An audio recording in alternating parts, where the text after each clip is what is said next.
We have summoned the humans to answer for their crimes, announced Judge Xantor 17, his voice echoing across the marble halls of the Galactic War Tribunal.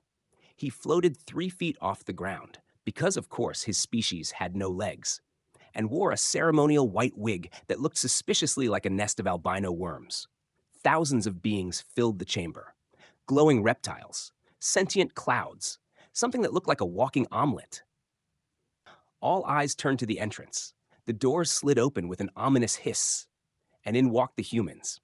But not generals, not diplomats, not envoys of peace or surrender. Lawyers, 3 of them, one chewing gum, one adjusting his Bluetooth earpiece, and one, the lead counsel, drinking what the aliens would later classify as a liquidized anxiety enhancer, double espresso in a soda cup. He waved. "Hey there, sorry we're late. Took a wrong turn at the Nebula 9 Starbucks." The tribunal didn't respond, partly because they didn't know what a Starbucks was, partly because they were in shock. Never in the entire history of the galaxy had a species responded to war crime allegations by sending legal representation wearing sneakers. Judge Xantor cleared his throat. "State your designation." The lead human straightened his tie, badly, and grinned like a car salesman with diplomatic immunity.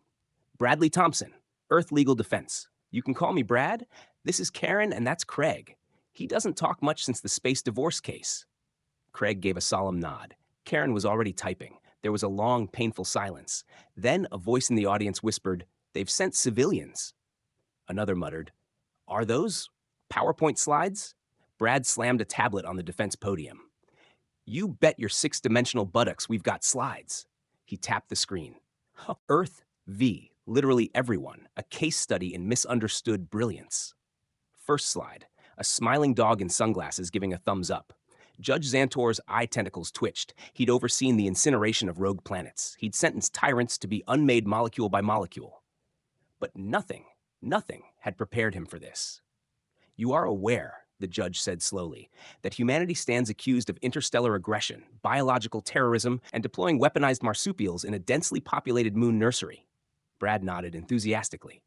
"Oh, totally. The wombat incident. Tragic misunderstanding." He paused. "But also kinda not our fault." More murmurs. The tribunal's stenographer, an insect with a dozen eyeballs and a caffeine addiction, was already sweating. A lawyer, defending humans, for releasing wombats into a moon during peacetime. Brad clicked to the next slide. Cultural differences and the weaponization of cuteness, an Earth perspective. He pointed. "Look, in our culture, sending wombats is a sign of respect, like fruit baskets, with teeth." The prosecutor, a pulsating orb of rage and jurisprudence, hovered forward. "You detonated a diplomatic station with a music device labeled Boombox Supreme 9000, Brad interrupted. "Which, and I must emphasize this, clearly stated in the user manual, not for use in zero-gravity peace talks. That's a manufacturer liability issue, not a war crime." He smiled. "I have receipts." Karen handed over documents. The prosecutor screamed. 3 of his eyes exploded from stress. Judge Xantor tried to breathe. He had no lungs, but somehow still hyperventilated. It was supposed to be simple, an open and shut case. The humans had broken 17 intergalactic laws, insulted 2-star empires, and accidentally married a warlord's daughter via karaoke challenge. But now it was becoming clear. They didn't come to beg for mercy. They came to win. With cross-reference footnotes, with smug grins, with legal loopholes so convoluted, they could break time. Brad leaned forward. "Before we proceed, we'll need to verify that this tribunal recognizes Clause 84B of the Earth Galactic Participation Agreement as ratified by the 1997 OOPS Treaty, which clearly states that intentional offense must be differentiated from comedic mishaps brought on by caffeine and optimism." Xantor blinked. "The what treaty?" Brad handed him a document covered in glitter and stickers. Craig added quietly, "It's laminated." The courtroom fell into chaos. A plant person fainted. A diplomatic sponge began praying to its cleaning gods. The jellyfish jury buzzed in confusion. One brave alien shouted, "This is a mockery of justice." Brad turned to face the room. "No, this is Earth law." He adjusted his sunglasses. He had no medical reason to wear them indoors. He just liked the vibe. The humans took their seats. Judge Xantor 17, once the most feared adjudicator in the galaxy, whispered to his assistant, "What have we summoned?" The assistant, who had studied 12 centuries of legal precedent, shook their head. I don't know, sir, but I think they're here to litigate us into submission. And that was only the opening statement. The trial began. Well, it tried to. Judge Xantor cleared his voice portals and signaled the start of proceedings with a ceremonial gavel strike, which, in his culture, meant slapping a small drum with a fish. Don't ask. Let the facts be presented, he said, and let justice shine through the void. The alien prosecutor, known only as Verexk, hovered to the center of the chamber, radiating fury and confidence. His species communicated via shrieking pulses of light, which thankfully had been translated into speech through a small, twitchy translator drone named Kevin. Kevin blinked rapidly. Ladies and assorted gelatinous beings of the court, we present our first charge. The unsolicited atmospheric detonation of 3 planetary art installations, each recognized by the Galactic Cultural Preservation Act. A hologram flickered to life. 3 majestic crystal structures floated in the sky, until they exploded in perfect sync, replaced by the image of a grinning human holding a sign that read, "We thought they were disco balls." The entire courtroom gasped. The alien prosecutor roared, "Does the defense deny this?" Brad slowly stood, adjusted his sleeves, cleared his throat. "Of course not. That totally happened." Another gasp.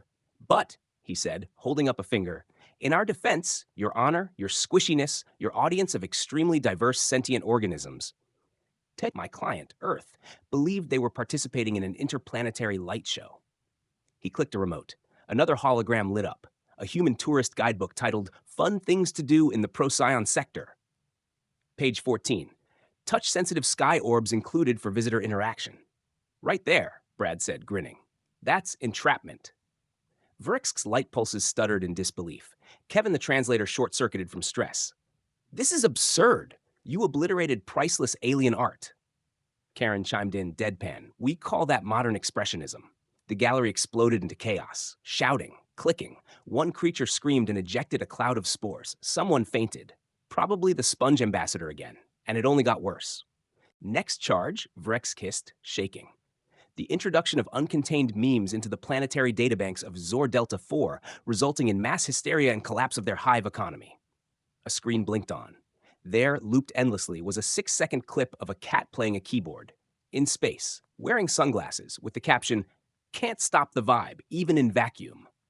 It had been viewed 4.3 trillion times in a single day. Hive workers abandoned their tasks. Economy crashed. Culture shifted entirely to vibe-based decision-making. Verexk bared his jagged teeth. "How do you explain this?" Brad just said, "Freedom of information." "It was a cat." "Yeah, but a cool cat." Judge Xantor looked like he was going to short-circuit. The courtroom's logic buffers were starting to overheat. Literally, a small fire broke out on row 3. Someone smacked it with a tentacle. But the final straw came with the wombat incident. "Let's discuss," Verexk seethed, "your species' deployment of explosive marsupials into a peaceful moon nursery." A final hologram appeared. Dozens of bouncing wombats with little helmets. Some chewed on wires. Some dug trenches. One had somehow taken over the moon's central computer and rerouted life support to play heavy metal at 200% volume. Brad slowly walked forward, watching the chaos unfold on the screen. "Okay," he said softly. "Let's talk about that." He turned to the court. "We didn't send them as weapons, silence. We sent them because one of our interns misread a shipping label." A long pause. Instead of WMBT, weaponized military biotroops, they thought it said wombat. Karen added, "And the intern's name is Steve. He's 22, hasn't slept since the Mars Halloween fiasco." "I tried to fire him," Brad continued, "but legally I can't unless I get approval from 3 Earth unions, 2 HR departments, and the Department of Animal Welfare." So, the wombats launched. The aliens stared in horror. "So you're saying," Judge Xantor whispered, "that the chaos we witnessed, the destruction, was caused by an unpaid intern named Steve?" Brad nodded. "Technically, a subcontractor." A jellyfish jury member began sobbing again. One of the sentient mushrooms just rolled off the bench and gave up. Verk shrieked, "This is not a defense. This is madness." Brad spun back, eyes blazing. "No, this is humanity."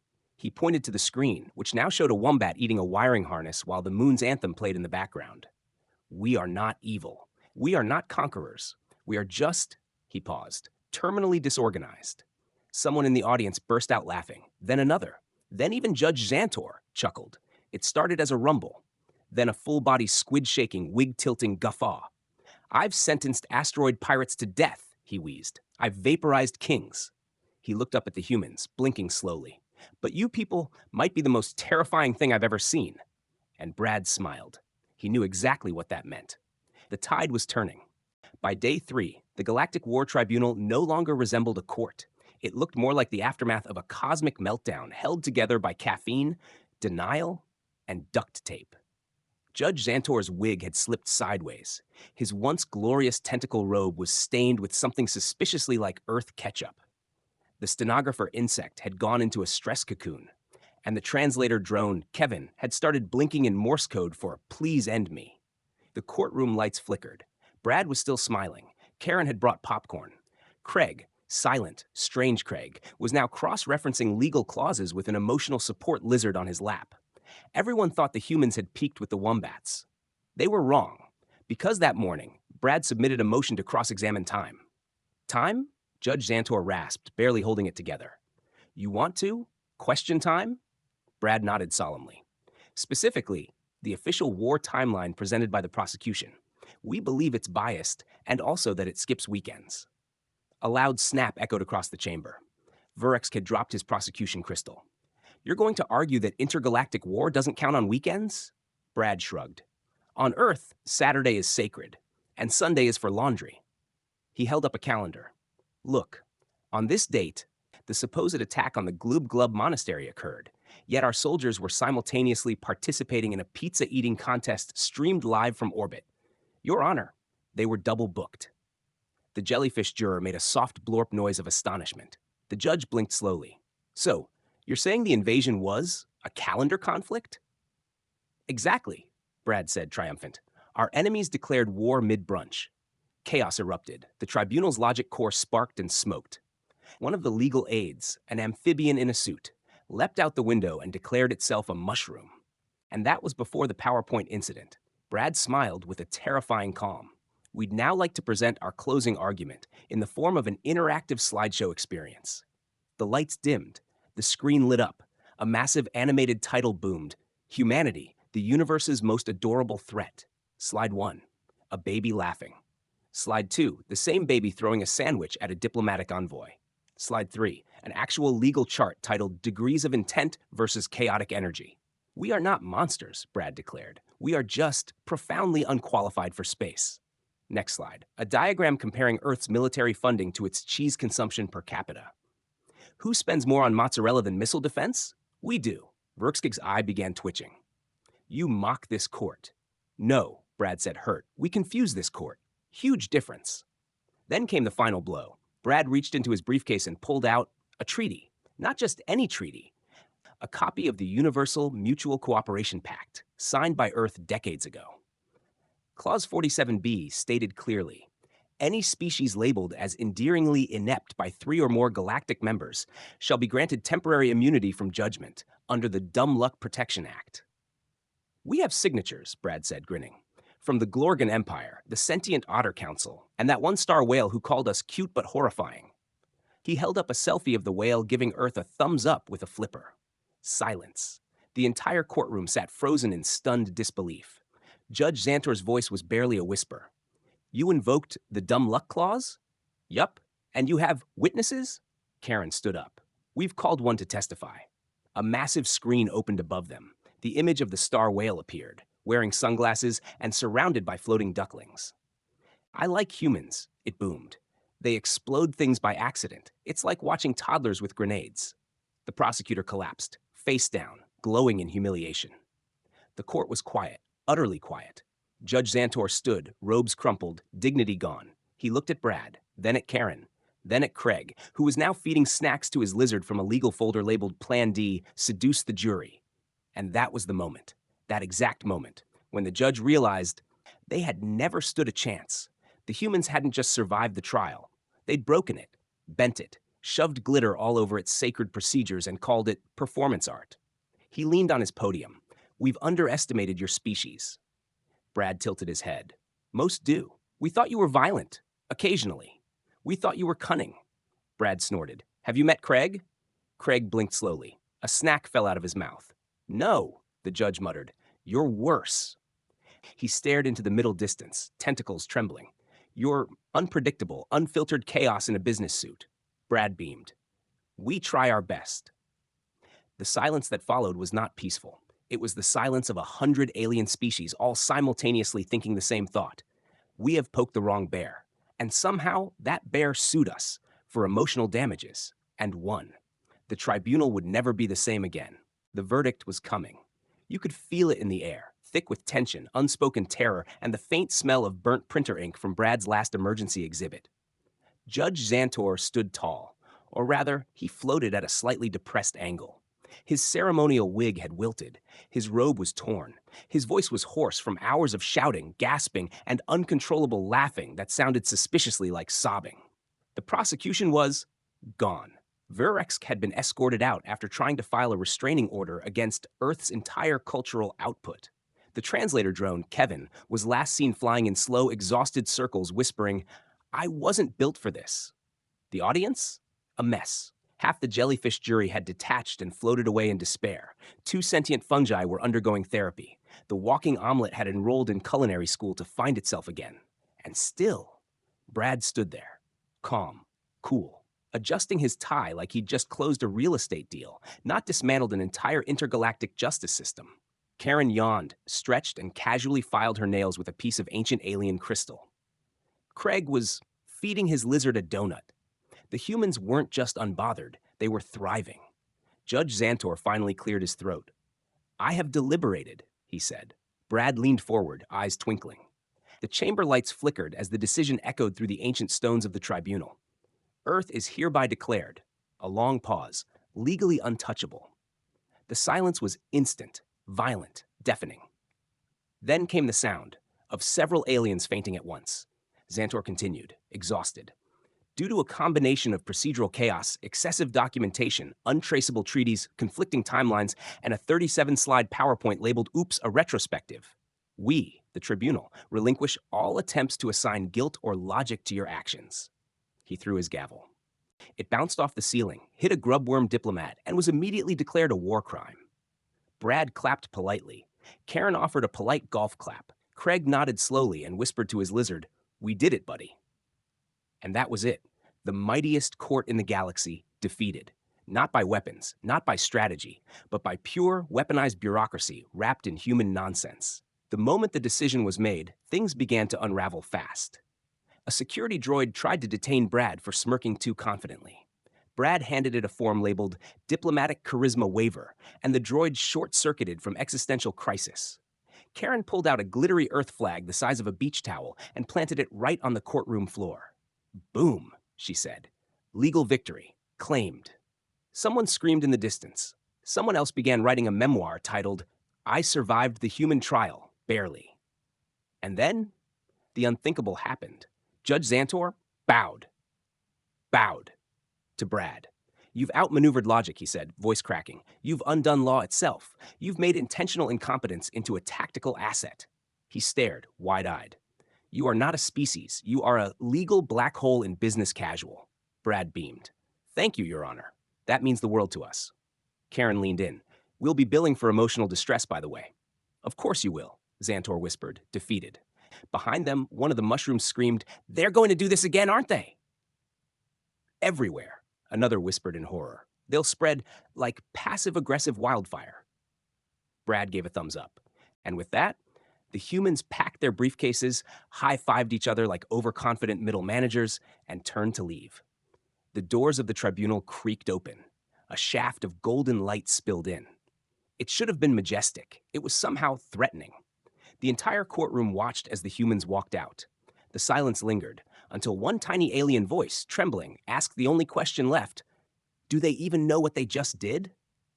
No one answered, because deep down, they all knew the truth. They didn't.